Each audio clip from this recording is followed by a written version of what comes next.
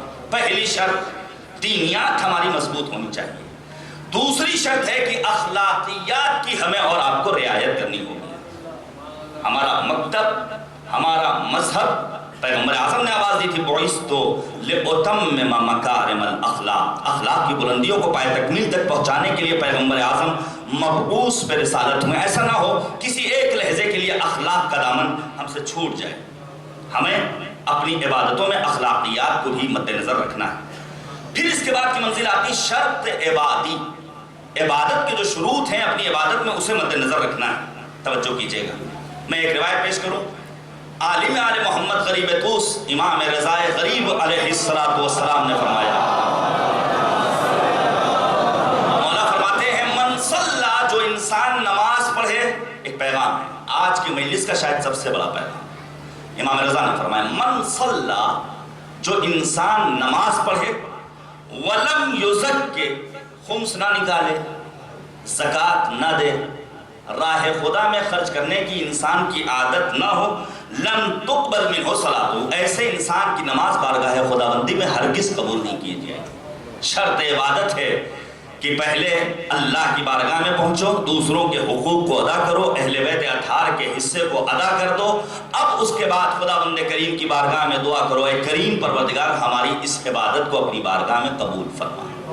تو شرط عبادی اس کا بھی خیال رکھنا ضروری. اس کے بعد جو منزل آتی ہے وہ شرط اقتصادی. ہمیں اپنی عبادت میں اقتصادیات کو بھی مد نظر رکھنا ہے. جس طرح کہا گیا ہے کہ اگر انسان نماز پڑھ رہا ہے تو مباح جگہ پر نماز پڑھے. اگر انسان ایسے لباس میں نماز پڑھ رہا ہے جو دوسرے کا ہو، ایسی انگوٹھی، کسی کی انگوٹھی کھو گئی اور ہم نے اٹھا کر کے اپنے ہاتھ میں پہلے نماز پڑھنے، نماز قبول ہوگی؟ نہیں ہوگی. توجہ کرنے کی ضرورت ہے. معصوم نے فرمایا، پانچویں امام فرماتے ہیں لا حجن و عمرا من مال حرام، ایسے انسان کا نہ حج قبول نہ عمرہ قبول جو مال حرام کے ذریعے اپنے قدم آگے بڑھاتا ہے. اب میں یہیں پر ایک پیغام دینا چاہتا ہوں. بسا اوقات ہم اور آپ دیکھتے ہیں سید الشہداء کی عزاداری کے لیے یا دینی پروگرامز کے انعقاد کے لیے بانی محفل نے، بانی مجلس نے، آرگنائزر نے بڑا پیسہ خرچ کیا اور پھر ہم تعریفوں کے پل باندھنا شروع کر دیتے ہیں. اتنے پیسے ٹینٹ پہ خرچ کر دیے، اتنی بڑی رقم لوگوں کو کھانا کھلانے پر خرچ کر دی. توجہ کیجیے گا. اگر لقمہ حرام سے یہ چیزیں بنائی گئی ہیں، خدا نہ خواستہ انشاءاللہ کہ ایسا ہمارے سماج میں نہیں ہے، تو یاد رکھیے یہ عبادت، یہ عزاداری، یہ اشک غم، یہ لوگوں کو کھانا کھلانا، یہ سب بارگاہ خداوندی میں قبول ہونے والا نہیں. اگر وہ ساری باتیں ہیں، ایسے لوگ جو 20,000 روپے میں لے کر جاتے ہیں قافلہ اور ٹور، اور پھر اس کے بعد باقی پیسے کہاں سے آتے ہیں، یہ ایک سوال ہے. اس کے اوپر مولانا ظفر صاحب، حسن ظفر صاحب کراچی، کلب جواد صاحب لکھنؤ، ان سب سارے علماء بول چکے ہیں. اس کی میں تکرار نہیں کرنا چاہتا. آنے والا آتا ہے آسمان امامت و ولایت کے 11ویں اختر تابناک حضرت امام حسن عسکری علیہ السلام کی خدمت. امام کی خدمت میں زانو عدد طے کر لیا. چند ایک سوالات ہیں. امام نے اپنے کمسن فرزند سرکار حجت کو بلایا، سوالات پیش کیے. امام نے جواب دیا کم سنی کے عالم میں. شاید امام زمانہ بتانا چاہتے ہوں ہم اہل بیت کے گھرانے والے وہ ہیں جن کے یہاں علم کے مدارج کو طے کرنے کے لیے سن و سال کی کوئی قید نہیں ہوا کرتی ہے. جو رتبہ میرے دادا علی مرتضیٰ کا تھا وہی ہمارا بھی اس کم سنی کے عالم میں.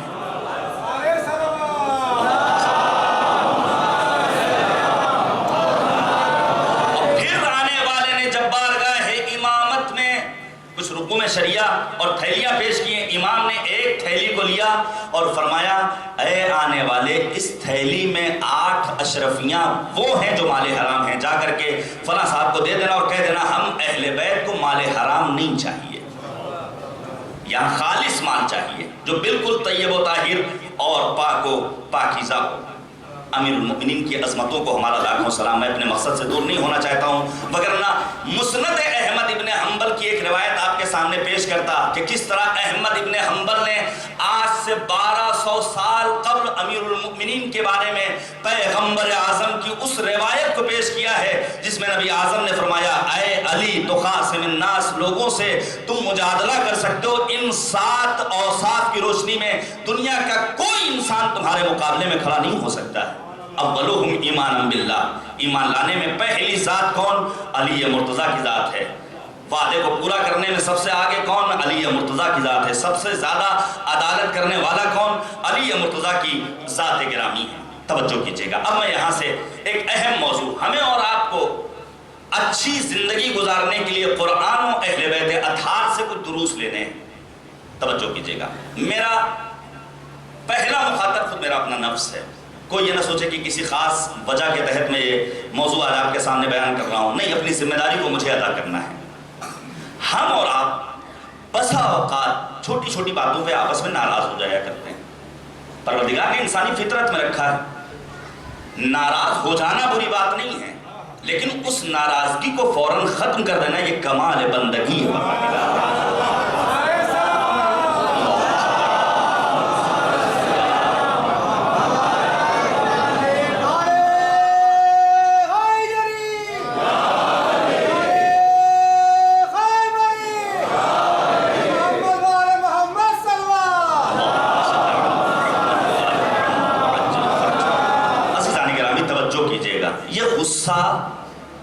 یہ بہت بری چیز ہے۔ الغضب مفتاح کل شر، جتنی برائیاں ہیں اس کی چابی کیا ہے؟ یہی غصہ ہے۔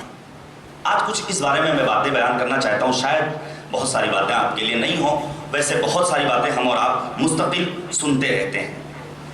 غصہ بھی ایک اخلاقی بیماری ہے، اور اسی غصے کے نتیجے میں ہم نے دیکھا ہے کہ ہمارے گھروں کا شیرازہ بکھرتا ہوا نظر آتا ہے۔ میاں بیوی کی لڑائی، باپ بیٹے کی لڑائی، بھائی بھائی کی لڑائی، پھر جو محبت و الفت و صمیمیت کا ایک بہترین چمن تھا وہ موسم خزاں کے مانند ایک ایسے چمنستان میں نظر آتا ہے جہاں سے پتے جھڑے ہوئے نظر آتے ہیں۔ ایک ہی گھر میں ایک ہی چھت کے نیچے زندگی بسر کر رہے ہیں لیکن بول نہیں رہے ہیں، ہم غم میں شریک نہیں ہو رہے ہیں، دکھ سکھ میں کوئی ایک جملہ ہماری زبانوں سے نہیں نکل رہا ہے۔ اس لیے اس اخلاقی بیماری کو دور کرنا یہ ہماری ذمہ داری ہے۔ توجہ کیجئے گا، امیر المؤمنین نے فرمایا ایاک والغضب فاولہ جنون وآخرہ ندم، خبردار غصے سے پرہیز کرنا، کیونکہ جب غصے کی ابتدا ہوتی ہے تو انسان کی کیفیت جنون والی ہوتی ہے، انسان دیوانہ ہو جاتا ہے، گویا عقل کے ناخن اس کے پاس نہیں رہ جاتے ہیں، اور اس کی آخرت ندامت و پشیمانی و شرمندگی ہوا کرتی ہے۔ یہ کون کہہ رہا؟ میں نہیں کہہ رہا ہوں، امیر بیان سخن امیر المؤمنین صاحب نہج بلاغہ علی ابن ابی طالب کا فرمان ہے۔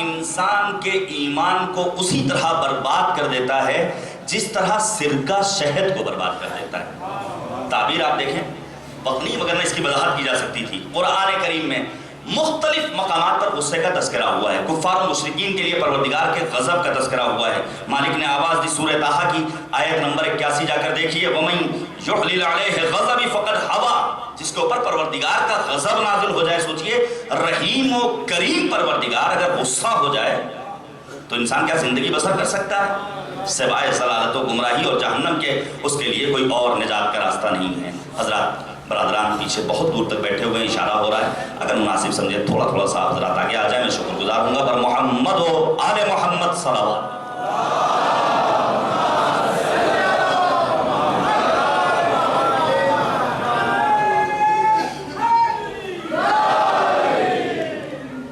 ایک اور صلوات دیجیے گا پر محمد و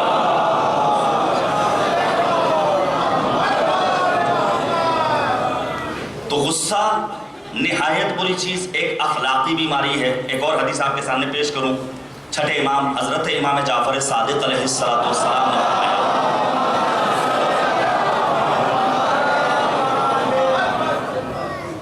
ایک اور صلوات دیجیے گا پر محمد و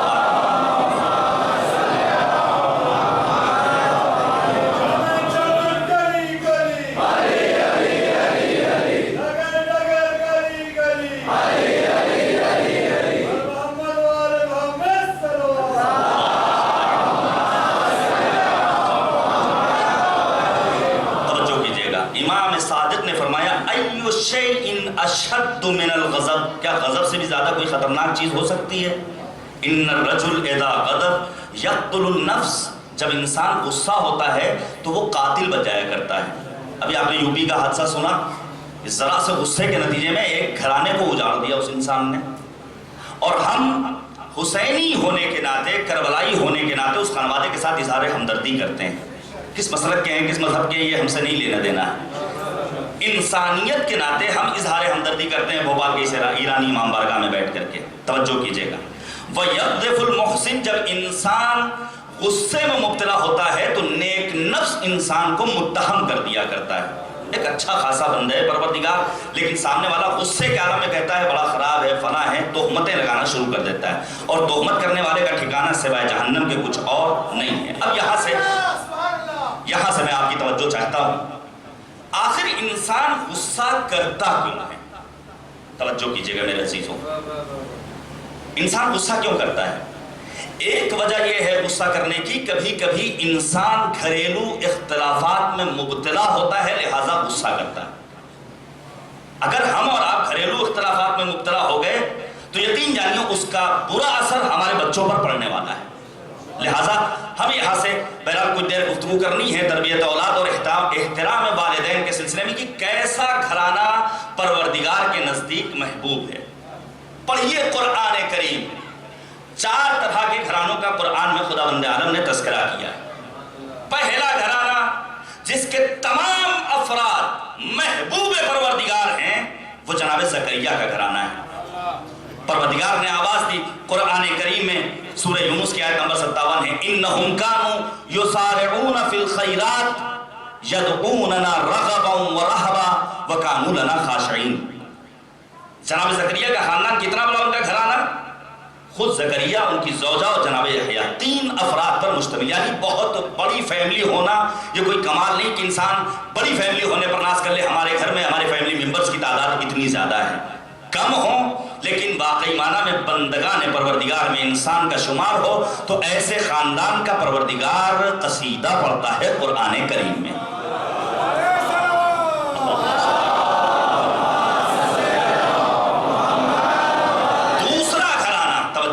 دوسرا گھرانہ جو محبوب پروردگار ہے وہ کوئی اور نہیں سوائے امیر کائنات امیر المؤمنین حضرت علی ابن ابی طالب علیہ السلام۔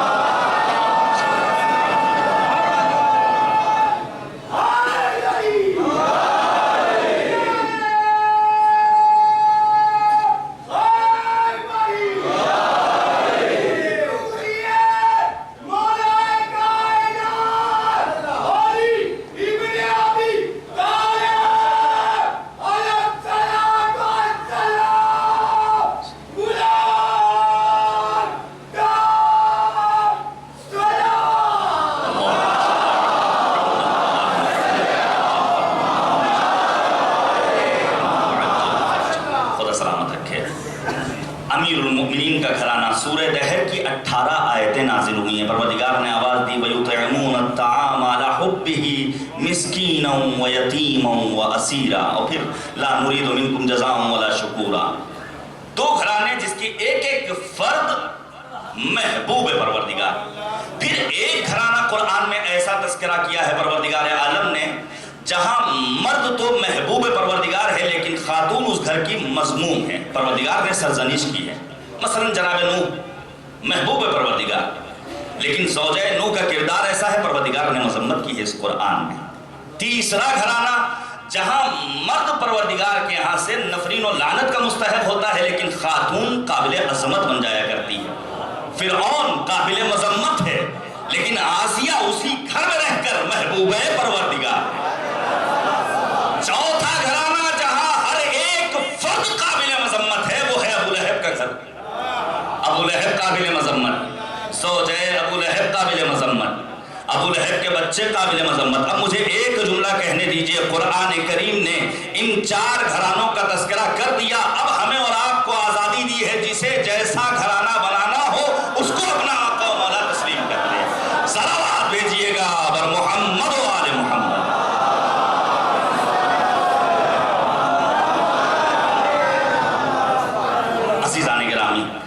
یقیناً ہم اور آپ درے امیر المؤمنین سے وابستہ ہیں، تو اب ہماری ذمہ داری کیا ہے کہ ہم علی مرتضیٰ کی زندگی کو، وہ بھی ازدواجی زندگی کو، اپنے لیے آئیڈیل اور نمونہ عمل قرار دیں۔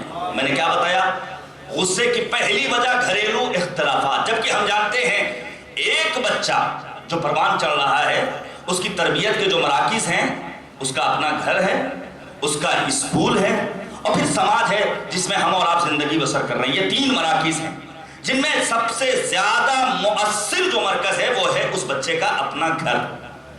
اب گھر کا ماحول اگر دیندار ہوگا، متدین ہوں گے ہم اور آپ، تو ہمارے بچے بھی یقیناً دیندار ہوں گے۔ میں بھی آپ کے سامنے بیان کروں گا کہ ایک گھر کتنی اہمیت رکھتا ہے۔ ہمیں اور آپ کو اپنے بچوں کے لیے صرف اور صرف لباس نہیں خریدنا ہے، صرف اور صرف ان کی فیس نہیں ادا کرنی ہے، صرف اور صرف ان کے ٹیوشن کا انتظام نہیں کرنا ہے، صرف اور صرف ان کے لیے کھانے اور پینے کا انتظام نہیں کرنا ہے۔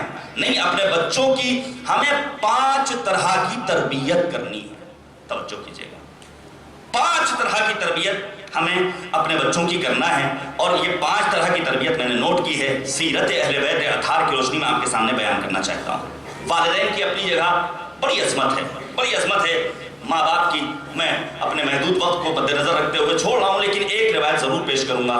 آنے والا آتا ہے حج کے موقع پر، دور کھڑے ہوئے امام صادق اور ساتھ میں ان کے اصحاب، یہ بھی نیا مسلمان ہوا ہے، ہمت کر کے پہنچتا ہے مولا کی خدمت میں، اور جانے کے بعد ایک سوال کرتا ہے، مولا یہ بتائیے، میرے ماں باپ یہودی ہیں، میں مسلمان ہو گیا ہوں، اب میرے والدین کے تئیں میری اپنی ذمہ داری کیا ہے؟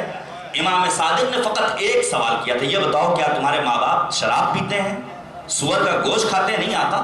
کہا تو تم یہاں کیا کر رہے ہو؟ تمہارا حج تمہارے والدین کے قدموں تلے نہا ہے۔ حقیقت میں حج یہ ہے جا کر کے اپنے ماں باپ کی تم خدمت کرو۔ آنے والا آتا ہے اور سوال کرتا ہے پیغمبر اعظم سے، سأل رجل رسول اللہ صلی اللہ علیہ وآلہ وسلم، ایک شخص نے پیغمبر اعظم سے سوال کیا، ما حق الوالد علی الولد، بچے پر باپ کے کیا حقوق ہیں؟ تو فرمایا لا یسمیہ باسمہ۔ آج فیشن ہو گیا ہے، آج ہمارے گھر کی ہماری بیویاں، ہماری بہنیں اپنے شوہروں کا نام لیا کرتی ہیں، یہ ایک فیشن ہو گیا ہے۔ جبکہ جناب زہرا کی زندگی کا مطالعہ کریں، یا ابو الحسن کہہ کر خطاب کیا، یا ابن ام کہہ کر خطاب کیا ہے، اور بسا اوقات آج جدیت کے نام پر، فیشن کے نام پر، مغرب زدگی کے نتیجے میں ہمارے بچے اپنے باپ کا نام لیتے ہیں۔ میں نے دیکھا ہے ایسے افراد۔ پیغمبر نے کہا پہلی ذمہ داری ایک اولاد کی اس کے باپ کے لیے یہ لا یسمیہ باسمہ، اپنے باپ کا نام لے کر اسے نہ پکارے۔ ولا یمشی بین یدیہ، باپ کے آگے اپنے قدم نہ چلائے۔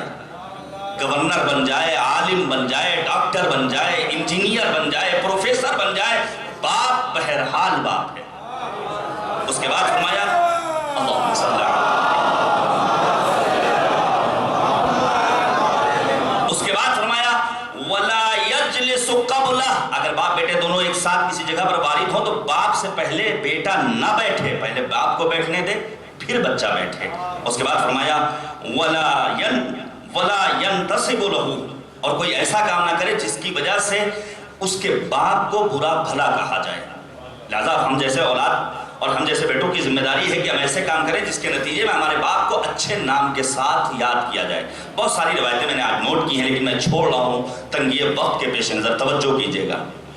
یہ جو آج ہمارے ہاں مشرق میں الحمدللہ خاندان کا ایک تصور ہے، یہ مغرب میں نہیں پایا جاتا ہے۔ 150 سال پرانا قانون ہماری عدلیہ نے ختم کر دیا۔ تعجب ہوتا ہے، کیا چاہتا ہے ملک ہندوستان جو اتنا بڑا جمہوری ملک ہے، کیا آپ یہ چاہتے ہیں کہ جس طرح یورپ میں بچوں کا نام جب اسکول میں لکھا جاتا ہے تو وہاں پر سن آف نہیں ہوتا ہے، مدر آف، باپ کا پتہ ہی نہیں ہے۔ ایک قانون کو آپ ختم کر رہے ہیں جو ہمارا مشرق کا امتیاز تھا۔ یہ ایسا نہیں صرف مسلمانوں سے مخصوص ہے، جتنے مذاہب اور دھرم ہیں ہندوستان میں، سرزمین ہزار آئین کہا جاتا ہے۔ صدائے احتجاج بلند کرنا ہمارا اور آپ کا فرض ہے تاکہ ہم یہ بتا سکیں ہم انسانیت والے ہیں، ہم انسانیت کے علم بردار ہیں۔ ہم نہیں چاہتے ہیں کہ ہمارے ہاں ہمارے ملک میں یوں ہی آزادی پائی جائے، اور آزادی کے نام پر جو ہماری تہذیب ہے، جو ہمارا وقار ہے، جس کے ذریعے ہم جانے اور پہچانے جاتے ہیں، ہمارا وقار مجروح ہو جائے۔ نہیں، پروردگار نے فطرت رکھی ہے اور اس فطرت کے نتیجے میں انسان سے چند ایک مطالبات کیے ہیں، لہذا ہم صدائے احتجاج بلند کرتے ہیں آج ایرانی امام بارگاہ سے، اور اس منبر سے کل بھی میں نے اس جانب اشارہ کیا تھا، فرد سے افراد، افراد سے گھر، گھر سے معاشرہ، اور پھر معاشرے سے ملک و ملت تعمیر پاتے ہیں۔ یاد رکھیے اگر یہ قانون نافذ ہو گیا تو نہ گھر رہے گا نہ گھرانہ بچے گا، پھر ہم اور آپ مرتے رہ جائیں گے، نہ بچوں سے سوال کر سکیں گے، نہ بیٹیوں سے پوچھ سکیں گے، نہ پھر آنے والی نسلوں کو اپنے باپ کا کوئی پتہ ہوگا۔ ہم ابن زیاد کے ماننے والے نہیں ہیں، ہم زیاد ابن ابی کے پیروکار نہیں، ہم حسین ابن علی کے پیروکار ہیں، جس کے بابا کائنات کا امیر ہے، جو مولائے متقیان ہے، جو امیر المؤمنین ہے۔ ہمیں ایک ایک چیز کا علم ہے، ہم یہ چاہتے ہیں ہم جس طرح ان افراد کو ماننے والے ہیں جو پاکیزہ صلبوں سے، طیب و طاہر رحموں سے ہوتے ہوئے ہمارے لیے نمونہ عمل بنے، ہماری نسلوں میں بھی پاکیزگی پائی جائے۔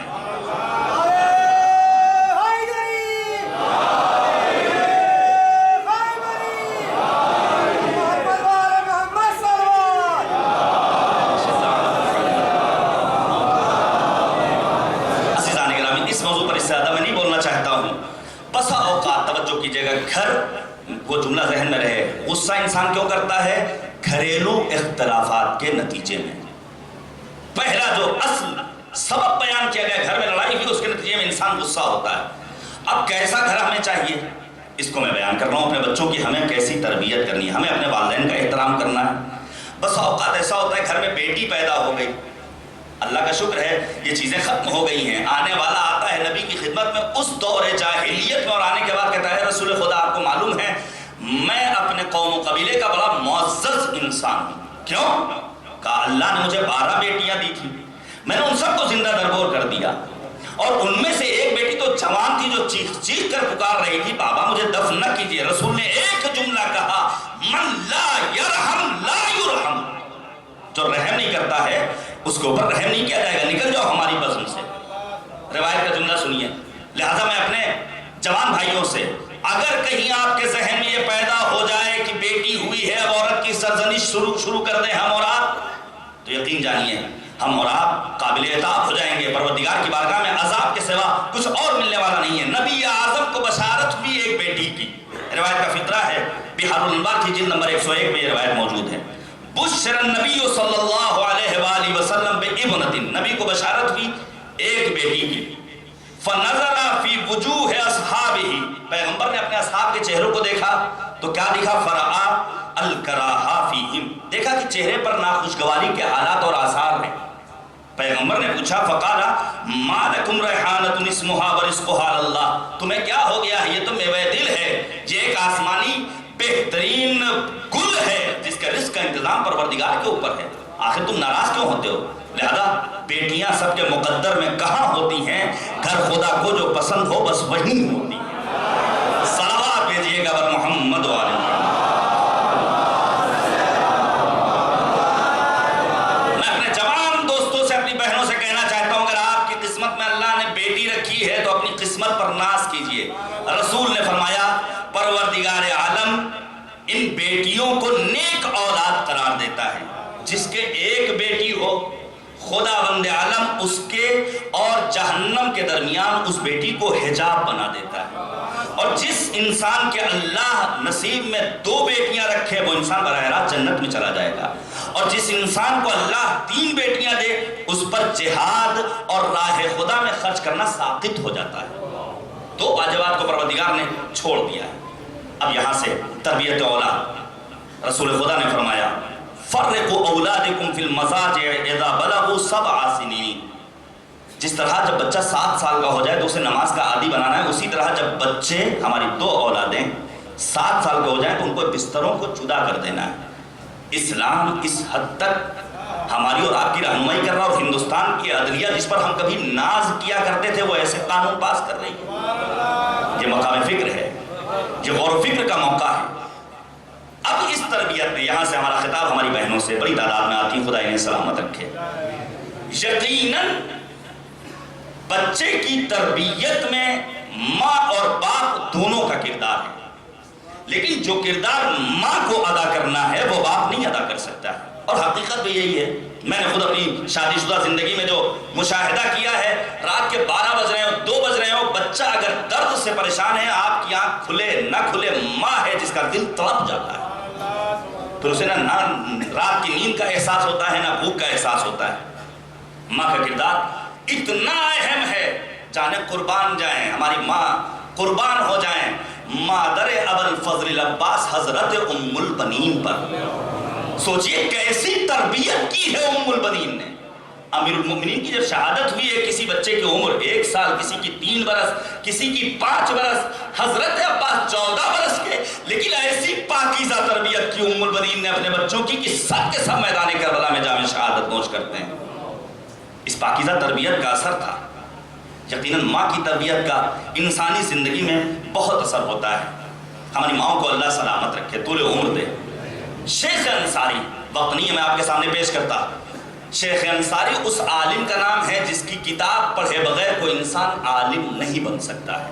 اگر آپ کو پرکھنا ہے کہ عالم ہے یا نہیں، تو اس امامے سے، اس عبا قبا اور ٹوپی شیروانی سے نہ پہچانی، بلکہ اس سے سوال کیجئے آپ نے بھیا شیخ انصاری کی کتاب پڑھی ہے یا نہیں پڑھی ہے.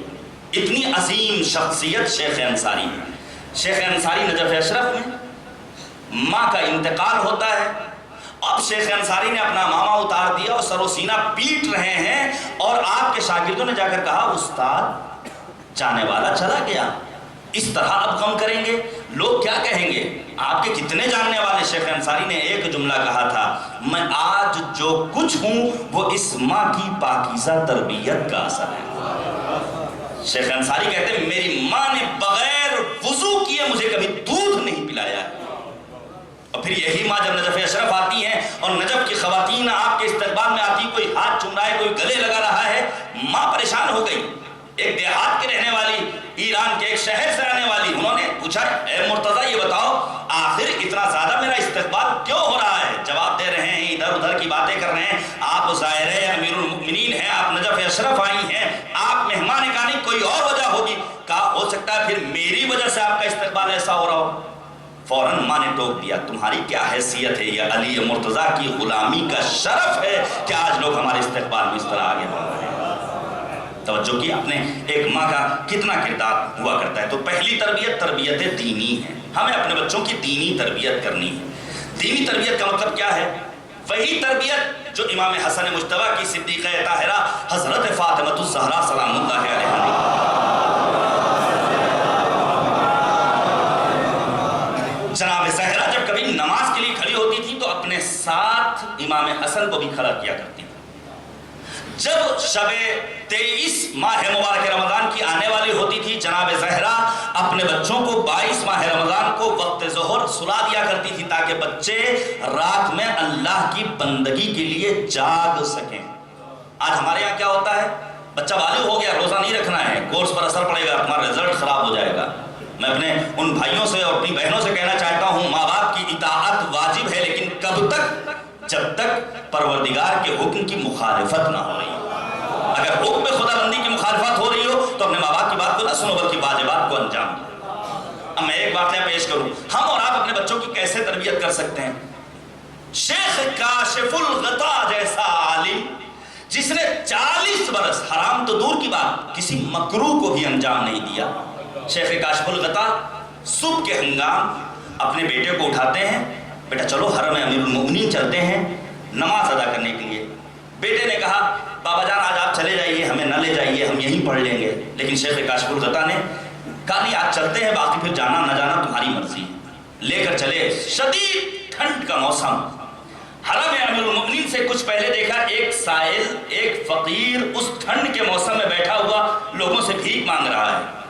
شیخ کاشف الغطا نے اپنے بیٹے سے سوال کیا بیٹا کچھ دیکھ رہے ہو؟ کہا ہاں ایک سائل ہے جو بیٹھا ہوا ہے. کہا کیا تمہارا نظریہ ہے کس لیے بیٹھا؟ کہا لوگوں سے مانگنے کے لیے بیٹھا ہے. کاشف الغطا کہتے ہیں بیٹا یہ بتاؤ کیا اس کو یقین ہے کہ جس سے مانگے گا وہ دے دے گا؟ جملہ ختم ہو گیا.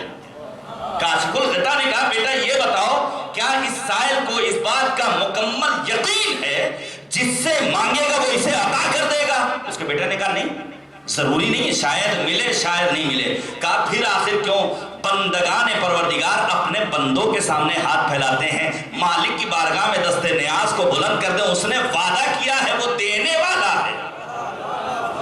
بندگی کے لیے اپنے کس طرح دینی تربیت کی ہے ان حضرات نے اپنے بچوں کی. شیخ انصاری ہوں، شیخ کاشف الغطاء ہوں، معصومین علیہ السلام ہوں یا دیگر افراد ہوں. اب دوسری تربیت ہمیں اجتماعی تربیت کرنی. مجھے اچھا لگتا ہے، خدا ان بچوں کو سلامت رکھے. کہنے کے لیے یہ ایرانی ہیں لیکن اردو لب و لہجے میں بہترین انداز سے بارگاہ معصومین میں اشعار پیش کرتے ہیں. ہمیں اپنے بچوں کی اجتماعی تربیت کرنی ہے، سماج میں بولنے کا انداز آ سکے.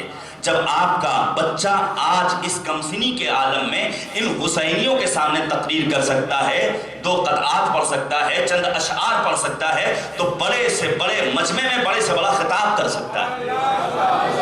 آنے والا آتا ہے رسول خدا کی خدمت میں غصے کے عالم میں. رسول کون؟ کہا میں آپ کو قتل کر دوں گا.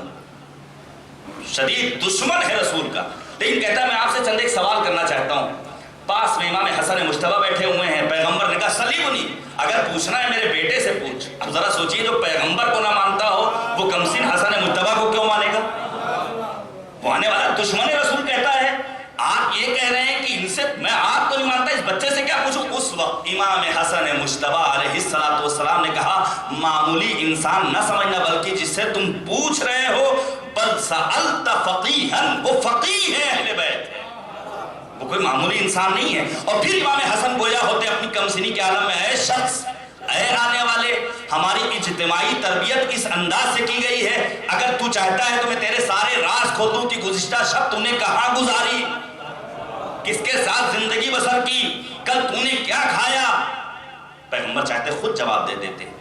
صرف پیغمبر نے نہیں، امام حسن عسکری نے، دیگر معصومین علیہ السلام نے اپنے بچوں کو آگے بڑھایا ہے تاکہ اجتماع میں، معاشرے میں، لوگوں کے سامنے بول سکے. ہم اور آپ بسا اوقات اپنے بچوں کی استعداد و صلاحیت کو ختم کر دیتے ہیں کہ تمہاری کیا حیثیت، ابھی تمہارے دودھ کے دانت ٹوٹے نہیں اور تم آئے ہو گفتگو کرنے کے لیے. نہیں، ان کی اس صلاحیت کو بروئے کار لانے کے لیے انہیں موقع دینے کی ضرورت ہے تاکہ یہ بچے کل مستقبل میں عالم بھی بن سکیں اور مذہب اہل بیت اطہار کا دفاع بھی کر سکیں.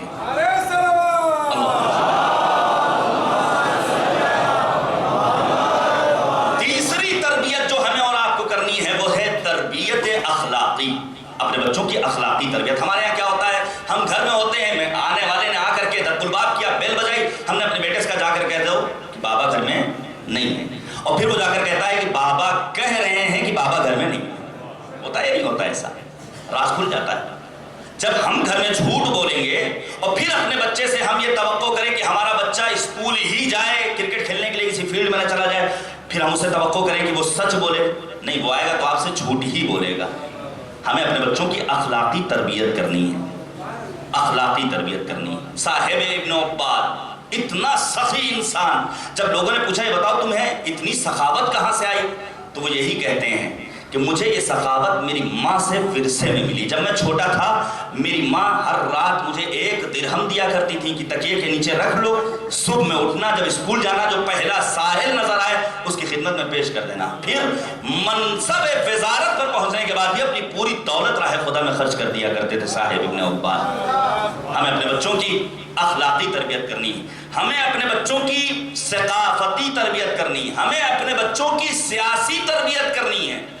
ہم بتائیں تو امریکہ کیا ہے، یہ مرگ بر امریکہ کا معنی کیا ہے، یہ سید الشہداء نے جو قربانی دی ہے اس کا مقصد کیا ہے. جب اس انداز سے ہم اپنے بچوں کی تربیت کریں گے تو یقین جانیے گھریلو اختلافات ختم ہو جائیں گے، پھر ہم غصے جیسی بیماری سے کوسوں دور رہیں گے. تو پہلی چیز کہ ہمیں اپنے بچوں کی اسلامی تربیت کرنی ہے، ہمیں اپنے گھر کی فضا کو خوشگوار رکھنا ہے. دوسری وجہ جس کے نتیجے میں انسان، توجہ کیجئے گا، میں یہاں پر ایک اور حدیث پیش کرنا چاہتا ہوں اور وقت ہمارا ختم ہو رہا ہے اور ختم ہو چکا ہے. علی کا چاہنے والا غصہ کرے تو زیب نہیں دیتا ہے. میں نے پہلے کہہ دیا پہلا مخاطب میں خود ہوں. امیر المؤمنین نے، میں نے ایک جملہ کسی مجلس میں کہا تھا کہ ہم اور آپ غدیر کو تنہا مرکز اعلان ولایت نہ سمجھ لیں کہ غدیر بس نعرے لگا لینے کا نام ہے، من کنت مولا فہذا علی مولا. نہیں، امیر المؤمنین نے فرمایا ہمارے شیعہ کے 7 اوصاف ہیں. ہر ایک کو شیعہ نہ سمجھ لینا. پہلی صفت المتحابون فی مودتنا. ہمارا شیعہ وہ ہوگا جو ہماری مودت کی راہ میں ایک دوسرے سے محبت کرنے والا ہوگا۔ آخر سمجھ میں نہیں آتا ہے، آج ہمارے بیرونی دشمن اتنے ہیں، امریکہ کی شکل میں، اسرائیل کی شکل میں، آل سعود کی شکل میں، آل خلیفہ کی شکل میں، داعش کی شکل میں، طالبان کی شکل میں، دشمنان اہل بیت کی شکل میں، اور پھر ہم اپنی طاقت و انرجی کو اپنے ہی درمیان صرف کرتے ہیں۔ کاش محبتوں کے سائے میں ہم اپنی زندگی آگے بڑھائیں تو واقعی معنی میں شیعہ کہلانے کے حقدار بن سکتے ہیں۔ پہلی چیز المتحابون فی مودت، دوسری چیز ہمارے شیعہ وہ ہیں المتبادلون فی مودتنا، جو ہماری مودت کی راہ میں خرچ کرنے والے ہیں، صرف پیسہ نہیں خرچ کرتے ہیں بلکہ میثم تمار کی طرح اگر ولایت و امامت پر حرف آتا ہے تو اپنی جان کا نذرانہ بھی پیش کر دیا کرتے ہیں۔ اور یہیں سے دل یہ کرتا ہے کہ فضیلت علوی کا ایک باب کھولوں، شہادت امام حسین سے 18 روز قبل 22 ذی الحجہ سن 60 ہجری کو ابن زیاد بلاتا ہے میثم تمار کو۔ کیا کہا تھا تمہارے مولا علی نے؟ کہا میری ولایت کی راہ میں، مولا نے فرمایا تھا میری ولایت کی راہ میں تمہارے ہاتھ پیر کاٹے جائیں گے، زبان کاٹی جائے گی۔ ابن زیاد نے کہا ان کے ہاتھ پیر کاٹ دیے جائیں لیکن زبان کو چھوڑ دیا جائے تاکہ علی کی بات غلط ہو جائے۔ فوراً جناب میثم تمار نے اپنی اس زبان سے امیر المؤمنین کے قصیدے پڑھنے شروع کر دیجیے، اور جیسے ہی قصیدے پڑھنے شروع کیے فوراً ابن زیاد مجبور ہو گیا۔ عجب نہیں میثم تمار نے آواز دی، میرا مولا کل بھی سچ بولتا تھا، اس کی ہوئی پیشین گوئیاں قیامت تک صادق رہنے والی ہیں۔ صلوات بھیجیے گا بر محمد و آل محمد۔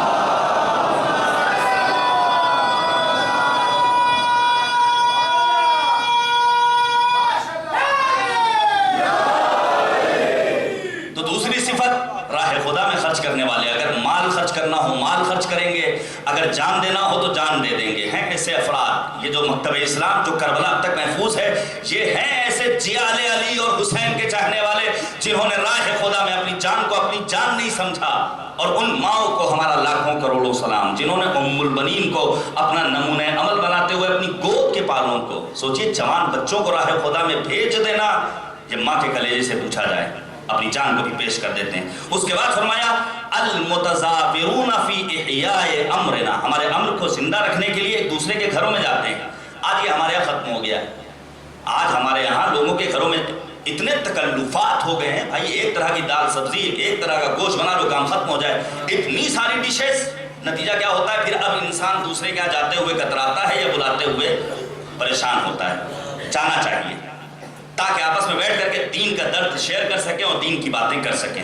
پھر فرمایا الذین ان غضبوا لم یظلموا، جب غصہ ہوتے ہیں تو کسی پر ظلم نہیں کرتے ہیں، یہ شیعہ کی علامت ہے۔ اور فرمایا وَإِن رَضُوا لَمْ يُسْرِفُوا، جب اللہ بہت زیادہ دیتا ہے تو اسراف نہیں کرتے ہیں۔ اور اس کے بعد کا فقرہ ہے برکتٌ علی من جاوروا، ہمارے شیعہ وہ ہیں جو اپنے پڑوسیوں کے لیے صاحب برکت بن جاتے ہیں، باعث برکت پروردگار بن جاتے ہیں۔ سلم لمن خالطوا، اور جن کے ساتھ رہتے ہیں ان کے لیے امن و سلامتی کا پیغام بن جاتے ہیں۔ پہلی وجہ غصہ کرنے کی کیا ہے؟ گھریلو اختلافات۔ دوسری وجہ عجلت، پروردگار نے ہمیں عجول بنایا ہے اور عجلت کے نتیجے میں، جلد بازی کے نتیجے میں فرمایا مولا کائنات من تباع الجحال التسرع الى الغضب فی کل حال، جاہلوں کی ایک علامت یہ ہے وہ جس حال میں بھی ہوں غصہ کرنے میں بہت جلدی کرتے ہیں، لہذا جلد بازی سے کام نہیں لینا چاہیے، کم سے کم سمجھنا چاہیے وجہ کیا ہے اور اس کو دور کرنے کی کوشش کرنی چاہیے۔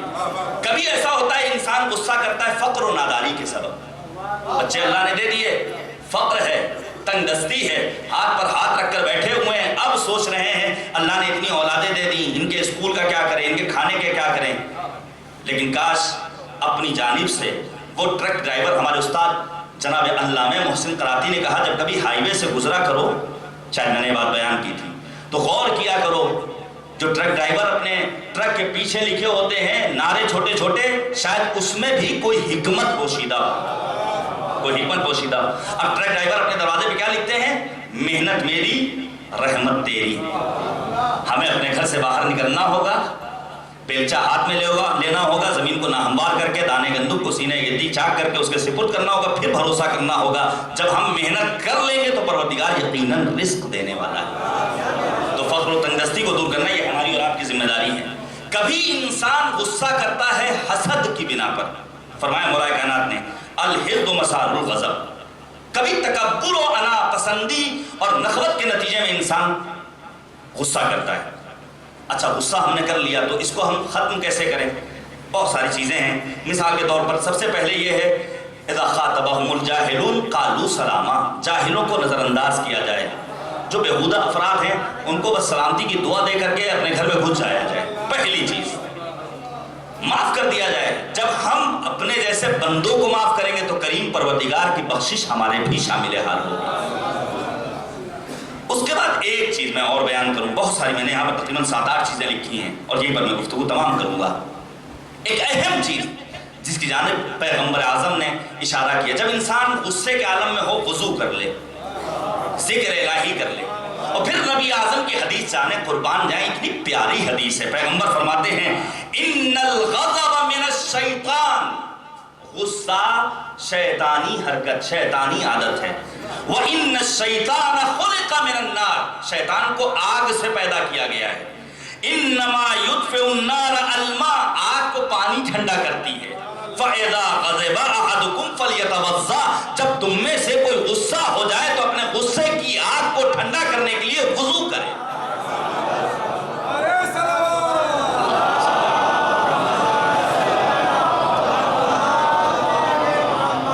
عزیزان گرامی، ہمیں اور آپ کو غصے جیسی چیز بہت ساری باتیں داستان ہے، البتہ یہ غصہ ہمیشہ بیجا نہیں ہوتا جس کی مذمت ہو، کبھی کبھی یہی غصہ باعث نزول رحمت پروردگار ہو جاتا ہے۔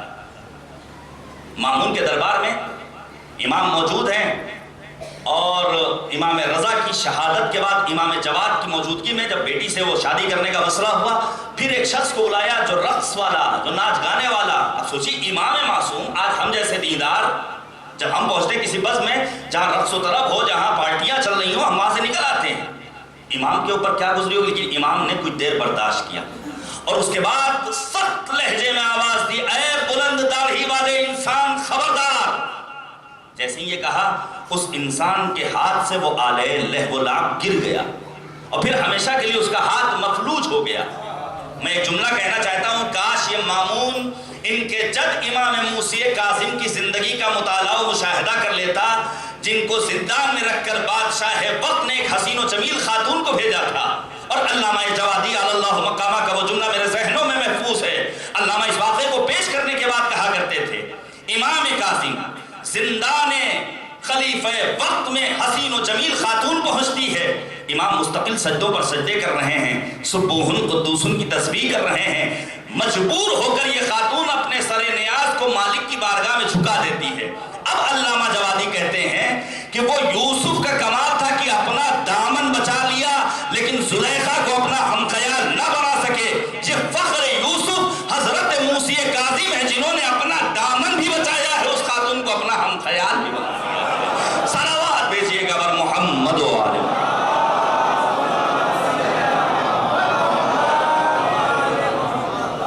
بس عزیزان گرامی، میں ایک بار پھر سے آپ تمام حضرات کا دل کی اتھا گہرائیوں سے شکر گزار ہوں۔ رب کریم ہماری اس عبادت کو اپنی بارگاہ میں قبول و منظور کرے۔ چند جملے مصائب کے سن لیجئے۔ گہوارے حضرت علی اصغر کی ہمیں اور آپ کو زیارت کرنی ہے، اور آج پرسہ پیش کرنے میں ذرا سا بھی بخل سے کام نہ لیجئے گا، جیسا کہ آپ کبھی نہیں لیتے ہیں۔ یہی آنسو ہیں جو ہماری شفاعت کا ذریعہ اور وسیلہ قرار پائیں گے۔ میں آپ کو ایک روایت سناؤں۔ سید الشہداء کیا فرماتے تھے؟ مجھے وہ گھر پسند ہے جس گھر میں رباب جیسی خاتون موجود ہے۔ آج رباب کو پرسہ پیش کرنا ہے۔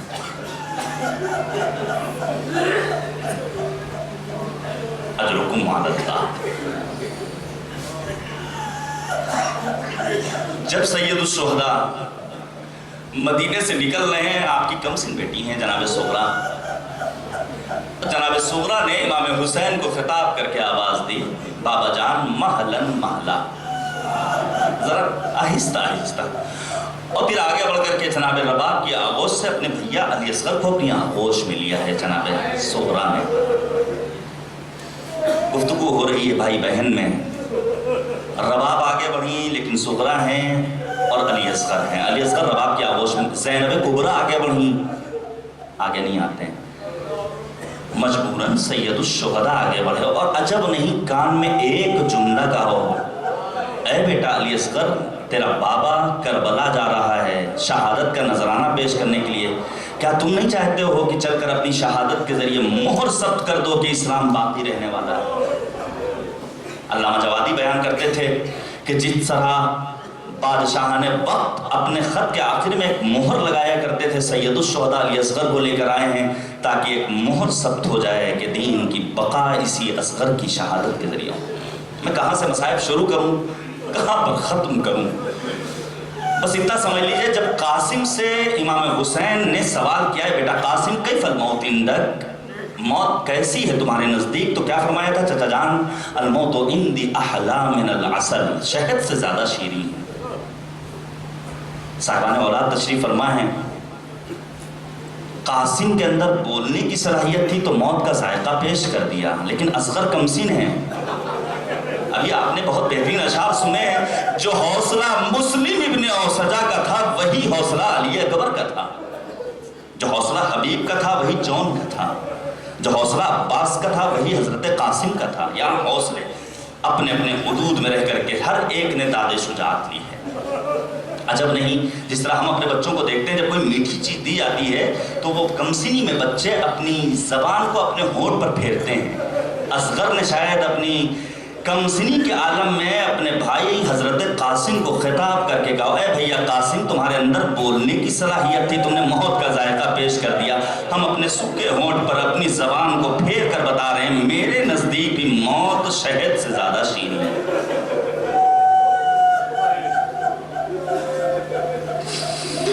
اللہ اکبر، خدا کسی غم میں نہ رلائے سوائے غم اہل بیت طاہرین علیہم السلام، کہ بڑا سخت ہوتا ہے۔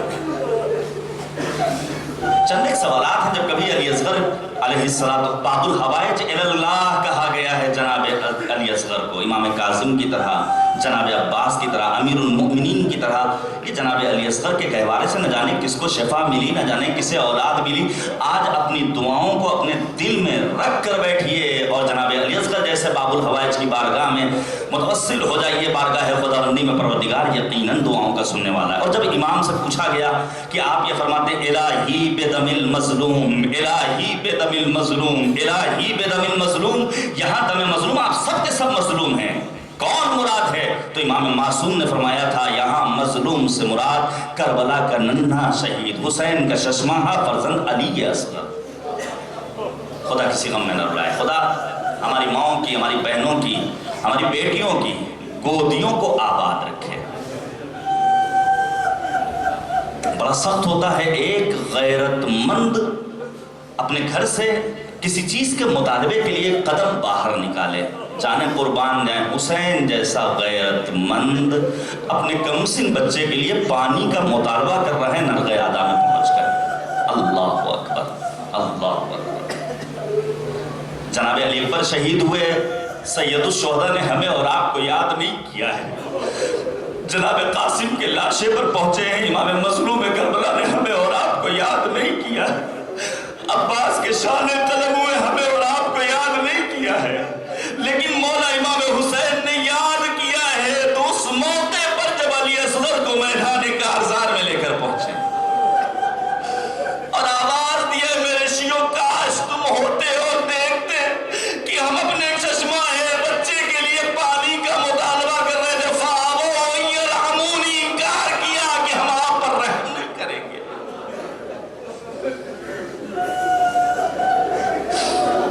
جزاکم ربکم، بس میں نے گفتگو تمام کر دی۔ بڑا سخت ہوتا ہے۔ تو تین سوالات ہوتے ہیں جب جناب علی اصغر کی مصیبت کو پڑھا جاتا ہے۔ مثال کے طور پر آخر شب عاشور جناب علی اصغر اپنی ماں کے پاس سے جناب زینب کبریٰ کی خدمت میں کیوں پہنچ جاتے ہیں؟ آپ نے روایت کا فقرہ سنا ہوگا نا کہ شب عاشور سید الشہداء جب خیمے میں پہنچتے کیا دیکھتے ہیں؟ رباب اپنے دونوں بچوں کو لے کر، ایک طرف جناب سکینہ ہے، دوسری جانب جناب علی اصغر ہیں، کریا کر رہی، ذات ذات کریا کر رہی۔ امام حسین نے وجہ پوچھی تو جناب رباب نے یہی تو کہا تھا کہ کل ہر ایک اپنے بچے کو آپ پر قربان کرنے کے لیے بھیج دے گا، لیکن میرا بچہ بڑا کمسین ہے۔ اس وقت سید الشہداء نے کہا تھا رباب تمہارا یہ گود کا پالا بھی ہماری راہ میں قربانی دے گا۔ بچہ کمسنی میں اپنی ماں کے مرکز وجود کے قریب آتا ہے، لیکن اللہ رے